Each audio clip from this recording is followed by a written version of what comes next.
Everyone, कैसे हैं आप सब। Welcome our channel fashion talent और मैं अनु। तो फ्रेंड्स, आज की ये वीडियो आपके लिए बहुत ज़्यादा यूजफुल होने वाली है। इस वीडियो में आप कुछ सिलाई से जुड़ी हुई ऐसी ट्रिक सीखने वाले हैं जिससे आपका समय और पैसा दोनों बचेगा। तो वो ट्रिक क्या है, चलिए देखते हैं। सबसे पहले हम देखते हैं ट्रिक नंबर 1। तो फ्रेंड्स, ऑल पिन सिलाई के लिए बहुत ज़रूरी है और सिलाई करने वाले बिगनर्स या नॉर्मल कोई भी सभी ऑल पिन यूज़ करते हैं और उसको हम सेफली किसी डब्बी में या फोम में या किसी जैसे हम पैडेड बनाते हैं इस तरह से किसी भी चीज़ में हम सिक्योर करके रखते हैं। लेकिन अगर गलती से वो हमारा पैड वाला पार्ट या फोम या कुछ भी गिर जाए तो पूरी ऑल पिन बिखर जाती है। तो आपको करना क्या है, आपको लेना है एक मैग्नेट। जी हाँ, ये मैग्नेट ये एक ऐसी जादुई ट्रिक है जो आपकी ऑल पिन को कभी भी इधर उधर गुम नहीं होने देगी। तो यहाँ मशीन के पास मेरी एक ऑल पिन फंसी हुई है। देखिए मैग्नेट ने कितना इजी तरीके से उस ऑल पिन को और यहाँ पर पड़ी सारी ऑल पिन को कैसे अपने पास जकड़ लिया है। अब ये मैग्नेट अगर आपकी डब्बी से गलती से गिर भी जाती है ना, तो भी आपकी ऑल पिन कहीं इधर उधर फैलने वाली नहीं है, क्योंकि ये मैग्नेट पर इतने अच्छे से चिपक गई है कि आप इसको दूर से भी फेंकोगे ना तब भी ऑल पिन और मैग्नेट अलग अलग होने वाली नहीं है। अब आपको सिलाई करते हुए इस डब्बी को अपने पास रखना है। ऑल पिन फैब्रिक पे लगाई हटाई, इसी में आपकी ऑल पिन सेफ रहेंगी। अब जैसे कभी कभी हम चिट बटन लगाते हैं या हटाते हैं या कोई बच जाती है, तो इसी डब्बी में मैं अपनी चिट बटन बचे हुए या फिर जो हुक्स होते हैं, हमने पैकेट से हुक निकाला और एक दो हुक हमारे बच गए या हमारे पास बचे हुए एक दो हुक हैं, हम उनको सेफली रखना चाहते हैं, तो इस तरह से जो बची चीजें होती हैं उनको भी आप इस मैग्नेट वाली डब्बी में सिक्योर करके रख सकते हैं। बेड पे सोफे पे बैठ के कहीं तुरपाई करी या कुछ भी करा तो आपकी सुई गुम हो गई या आपने रील में अपनी सुई को लगाकर छोड़ दिया, आपको नहीं मिल रही है, या फिर एक सुई से दो रीलें आपस में जकड़ जाती हैं और सुई हमारी टूट जाती है, तो आपका ऐसा नुकसान ना हो, ना ही आपकी सुई टूटे, ना सुई खो जाए, तो आपको ये मैग्नेट अपने पास जरूर रखनी है। आपकी सुई ऑल पिन सब कुछ इसके साथ प्रॉपर तरीके से सिक्योर रहेंगी। अब जैसे इलास्टिक डालने के लिए हमें सेफ्टी पिन की जरूरत होती है, तो यहाँ पे मैंने एक सेफ्टी पिन ये वाला ले रखा है, लेकिन ये कपड़े में कभी कभी फंस जाता है, तो प्लास्टिक वाला भी मैं सेफ्टी पिन अपने पास रखती हूँ। तो ये भी इसके साथ हम सिक्योर करके रखेंगे। अब देखते हैं ट्रिक नंबर 2। तो फ्रेंड्स, टैप से यानी कि इंची टेप से जब हम खुद की बॉडी का मेजरमेंट लेते हैं तो टैप हमारा कभी कभी ऐसे होता है छूट जाता है या फिर हमें दिक्कतें आती हैं, हम सही से मेजरमेंट नहीं ले पाते, कभी वो छूट जाता है, कभी वो मुड़ जाता है, या फिर कभी हमें लगता है हमने ज्यादा टाइट कर दिया, लूज कर दिया है। तो आपके साथ भी खुद की बॉडी का मेजरमेंट लेने में ऐसी प्रॉब्लम जरूर आती होंगी।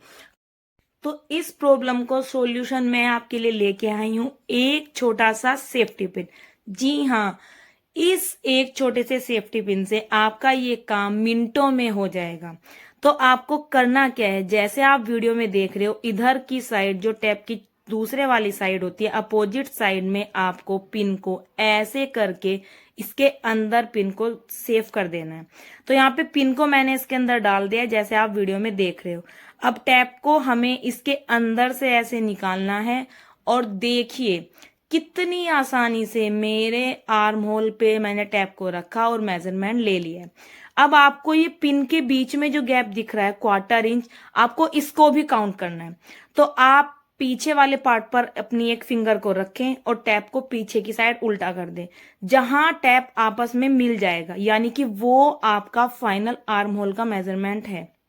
और अगर आप उल्टा नहीं कर सकते तो बीच में जो गैप दिख रहा है वो 2 पॉइंट का गैप आ रहा है। अगर फ्रेंड्स आपने पिन बड़ा रखा है तो उसमें हो सकता है 3 पॉइंट का गैप आए। तो जितना बड़ा आप इसमें पिन लगाओगे आपको मेजरमेंट उसी अकॉर्डिंग लेना है।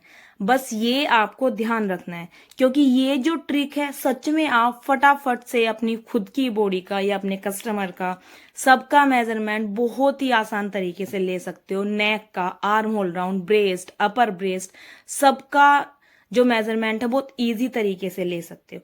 तो ये बहुत ही यूजफुल ट्रिक है। मैं अपने टैप में इसको पिन को हमेशा सिक्योर रखती हूँ, क्योंकि ये सच में बहुत फास्टली वर्क करता है। तो ये देखिए, बस आपको जो मैंने ट्रिक बताई वो आपको ध्यान रखना है। तो अब करते हैं ट्रिक नंबर 3 स्टार्ट।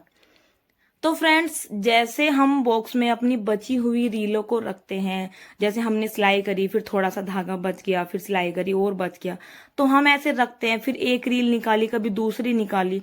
तो इस तरह से ना हमारी जो रीलें हैं वो आपस में उलझ जाती है, उनके धागे फंस जाते हैं और काफी ज्यादा धागे हमारे वेस्ट होते हैं, काफी हमारा नुकसान होता है। तो इससे आपका ज्यादा नुकसान ना हो, धागे आपके बचे, आपका पैसा बचे, तो उसके लिए मैं यहाँ आपके लिए एक ट्रिक लेके आई हूँ।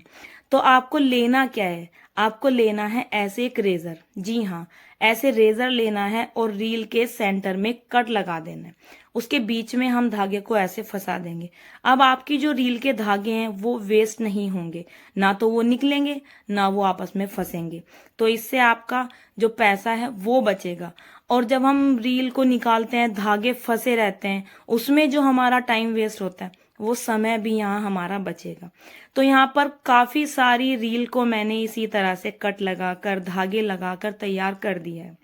अब आप अपने बॉक्स के अकॉर्डिंग छोटे बड़े किसी भी बॉक्स में इन रील को रखकर सेट कर लें। अब जब कभी आपको रील को यूज करना है, धागा यूज करना है सिलाई करने के लिए, तो आप जब रील को निकालेंगे तो वो धागे, अगर आप 2 4 5 रील भी निकाल रहे हो, उनको इकट्ठा करके भी रख रहे हो, तो भी ये आपस में फंसने वाले नहीं है, क्योंकि हमने इनको बहुत ही अच्छी ट्रिक के साथ सेव कर दिया। तो कैसी लगी आपको ट्रिक जरूर बताना। अब करते हैं ट्रिक नंबर 4 स्टार्ट। तो फ्रेंड्स, यहाँ पर मैंने एक सिल्क का कपड़ा लिया है। आप शिफॉन, जॉर्जेट किसी भी कपड़े पर इसे करके देखेंगे। अब मैं यहाँ पे सिलाई लगा रही हूँ। अब आप सोच रहे होंगे कि मैं ये सिलाई इस कपड़े पे क्यों दिखा रही हूँ। तो देखिए कितनी बुरी हालत मेरी इस मशीन ने इस कपड़े की कर दी है। अब आपको लग रहा होगा कि ये शायद मशीन की प्रॉब्लम है, तो मैं आपको बिना धागे के भी यहाँ चला के दिखाती हूँ। अब आपको शायद समझ में आ गया होगा कि ये मशीन की नहीं, सुई की प्रॉब्लम है। तो कभी कभी आपके साथ भी ऐसा होता होगा कि आपकी जो सुई है उसकी नोक हल्की सी मुड़ जाती है, या वो कपड़ा पकड़ने लगती है, आपके पास और कोई सुई नहीं है, या फिर आप मार्केट नहीं जा सकते, आपके पास कोई ऐसा नहीं है जो सुई लाके दे सके। तो ऐसे में आप क्या करेंगे? अब हम पहले इस सुई को देख लेंगे कि किस साइड से ये अटक रही है। आप इसको नॉर्मली फर्श पे घिसोगे तो ये तब भी वर्क करने वाली नहीं है। तो हमें यहाँ करना क्या है? तो ध्यान से देखना, मैंने यहाँ लिया है नेल्स कटर। जी हाँ, जिधर की साइड से हम नेल्स कटर पर नेल्स को रिमूव करते हैं, घिसते हैं, उधर की साइड से आपको, जिधर सुई की नोक में हल्का सा मुड़ाव आया हुआ था, उधर की साइड से हमें इसको घिसना है। हाथ लगाकर आप इसको अच्छे से देख लेंगे कि ये फिर से अटक तो नहीं रही है। अब सुई को हम मशीन में लगा देंगे, लेकिन अभी हमें कपड़े पर सिलाई नहीं करनी है, क्योंकि अभी सुई घिसने की वजह से उसकी नोक थोड़ी मोटी हो जाती है। तो उसे बारीक करने के लिए हमें यहाँ पर लेना है फॉइल पेपर और उसको 4 5 6 बार फोल्ड कर लेना है। और बिना सुई में धागा डाले आपको मशीन को इस फॉइल पेपर पर चलाते रहना है। अगर आपके पास फॉइल पेपर नहीं है तो आप दवाई के जो खाली रेफर होते हैं उन पर भी इस तरह से सुई को चलाएंगे, तो आपकी जो सुई है वो बिल्कुल अच्छे तरीके से, उसकी जो नोक है वो बारीक हो जाएगी। ये ट्रिक सच में वर्क करती है। मैं जब भी मेरे साथ ये प्रॉब्लम आती है, कभी ऐसा होता है, तो मैं इस ट्रिक को जरूर यूज करती हूँ। अब ये वही सुई है आप देख रहे हो वीडियो में, तो अब देखिए उसी सुई से हमने फिर से सिलाई लगाई है। तो ये देखिए कितनी फाइन हमारी यहाँ पर ये सिलाई आई है। तो ये ट्रिक आप जरूर ट्राई करना जब कभी आपके साथ ऐसा हो जाए। पहले जब सुई खराब थी तो उसने कपड़े की हालत बिल्कुल खराब कर दी थी, लेकिन अब देखिए कितनी फिनिशिंग के साथ यहाँ पर ये सिलाई लग रही है। तो है ना बहुत कमाल की ट्रिक। आपको ये कैसी लगी कमेंट में जरूर बताना। अब चलते हैं हम ट्रिक नंबर 5 की तरफ। तो फ्रेंड्स, सिलाई करने वालों के पास अक्सर रील में से कुछ थोड़े थोड़े धागे बच जाते हैं। फिर हम आलस की वजह से कि धागों में बार बार जॉइंट आएगा या बार बार रील हटानी और लगानी पड़ेगी, उन धागों को वेस्ट में डाल देते हैं। तो आपको उन धागों को वेस्ट नहीं करना है। तो यहाँ पर मैं जो ट्रिक बता रही हूँ वो देखिए, यहाँ पे कार्डबोर्ड का मैंने 2.5 इंच लंबाई का एक टुकड़ा लिया है। चौड़ाई आपको मेजर नहीं करनी है। आपके पास ऐसे कोई कार्डबोर्ड नहीं है तो आप नॉर्मल पेपर को 4-5 बार फोल्ड करके भी ले सकते हैं। अब 3-4 रीलों में से मैंने धागों को निकाला है। जो भी कलर आपको सही लगे आप अपने अकॉर्डिंग वो धागे ले लें। तो यहाँ पे इस तरह से मैंने इन धागों को ले लिया है, एक्स्ट्रा रील को साइड में कर दिए। अब हम इस कार्डबोर्ड के टुकड़े पर रील को इस तरह से fold fold fold fold fold fold करते रहेंगे, जैसे आप वीडियो में देख रहे हो। तो इस तरह से जब आपको लगेगा कि बहुत सारे धागे हमारे फोल्ड हो गए हैं, तब हमें फोल्ड करने के बाद जो नीचे एक्स्ट्रा धागे बचेंगे उनको कट कर देना है। फिर हम सुई में एक धागा डालेंगे अलग से, किसी भी कलर का धागा आप ले सकते हैं, और हल्का सा जो हमने कार्डबोर्ड फोल्ड किया था, हल्का सा जो हमने इसको मोड़ा था, वहां से हम सुई को निकालेंगे और इस तरह से इस धागे को लॉक कर देंगे। अब मुड़े हुए कार्डबोर्ड को हम बाहर निकालेंगे और नीचे से इसको कट कर देंगे। तो देखिए कितना सुंदर धागे का हमारा टसल्स बनके तैयार हुआ है। और ये जो छोटे छोटे धागे हमारे कम कम बच जाते हैं, ये वेस्ट ना हो तो उनका अच्छा रीयूज आप भी कर सकते हैं, जैसे मैंने अपनी कुर्ती में किया। अब आप भी देखिए बचे हुए धागों से कितना अच्छा मैंने इस कुर्ती में डिजाइन बना रखा है। ऐसे ही आप अपनी विंटर में या अपनी बाजू, कुर्ती की बाजू पर, नेक पर कहीं भी लगा सकते हैं। अब इस टसल्स को अगर हम पल्लू पर लगाते हैं या कहीं अंदर की साइड से लगाते हैं, तो उसे लगाने के लिए पहले आप इस टसल्स को कोम की हेल्प से अच्छे से यहाँ सही से धागे को कर और इस एक्स्ट्रा धागों की कटिंग कर दें। अब हम धागे को ना एक बार इस पर राउंड से घुमाएंगे और जहां से हमने राउंड घुमाया वहां से हम धागे को एक बार निकाल देंगे। उससे ये जो टसल्स हमने बनाई है वो बिल्कुल सिक्योर हो गई है। अब अगर आप कुर्ती को वॉश भी करोगे तो भी ये धागे नहीं निकलेंगे।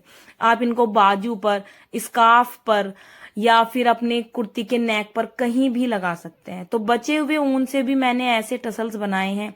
तो है ना अच्छी ट्रिक बचे हुए धागों की और बचे हुए ऊन की। अब आपकी जो धागे हैं वो बिल्कुल वेस्ट नहीं होंगे और आपका पैसा भी बचेगा। तो फ्रेंड्स, इसको और सुंदर बनाने के लिए यहाँ पे हम, जैसे ये नॉर्मली राखी हमारे पास होती है, ब्रेसलेट होते हैं, जब वो पुराने हो जाते हैं तो उनमें इस तरह के जो ये स्टोन वर्क वाले या फिर पर्ल लगी होती हैं और कैप होती है, तो उन सबको भी हम यहाँ यूज कर सकते हैं। तो यहाँ पर मैंने एक पुरानी राखी से कुछ स्टोन निकाले हुए हैं। अब जो हमने इसमें धागे को राउंड घुमाया था उसको हम यहाँ से वापस करेंगे, क्योंकि यहाँ हम अलग तरीके से एक टसल्स बना रहे हैं। अब जो मैंने ये कैप टाइप में आप देख रहे हो, जो हम टसल्स बनाते हैं उसमें लगता है, तो इसको हम यहाँ पर इसके साथ सील देंगे। उसके बाद आप अपनी मर्जी के अकॉर्डिंग, आपके पास व्हाइट पर्ल है, गोल्डन है, जो भी कलर में आपको बनाना है आप यहाँ पर अपने अकॉर्डिंग मोती यूज कर सकते हैं। अब ऊपर वाले मोती में से हमें नीचे से फिर से धागे को निकालना है, 2 बार ऐसा करना है। उससे ये टसल्स बिल्कुल अच्छे से बन जाएगी। जब हम इसको अपनी कुर्ती पर लगाएंगे तो वॉश होने के बाद कोई भी धागा या मोती नहीं निकलना चाहिए। तो है ना फ्रेंड्स कमाल की ट्रिक, ऐसी ट्रिक जिससे आपकी जो रीलें हैं वो वेस्ट नहीं होगी, यानी कि आपका पैसा भी बचेगा, और कुछ ऐसी ट्रिक जिससे आपका समय भी बचेगा। तो कौन सी ट्रिक आपको ज्यादा अच्छी लगी है कमेंट करके जरूर बताना। आज की वीडियो में बस